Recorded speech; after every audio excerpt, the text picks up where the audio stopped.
ইরানের কেশম দ্বীপটি হরমুজ প্রণালীর মুখে অবস্থিত, যেখান দিয়ে বিশ্বের বড় অংশের তেল পরিবহন হয়। আর বিশ্লেষকদের মতে এই দ্বীপটি প্রণালীর উপর এক ধরনের নিয়ন্ত্রণ পয়েন্ট হিসেবে কাজ করে। বর্তমানে দ্বীপটির ভূগর্ভে তৈরি করা হয়েছে ইরানের কথিত ক্ষেপণাস্ত্র নগরী, যেখান থেকে প্রয়োজনে পুরো প্রণালীর জাহাজ চলাচল বন্ধ করে দেওয়ার সক্ষমতা রয়েছে বলে দাবি করা হয়।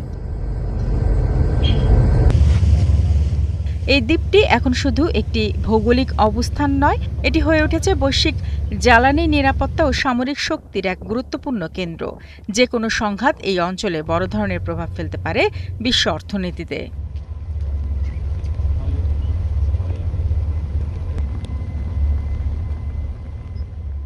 তবে সামরিক উত্তেজনার মাঝেও দ্বীপটি তার প্রাকৃতিক সৌন্দর্যের জন্য অনন্য।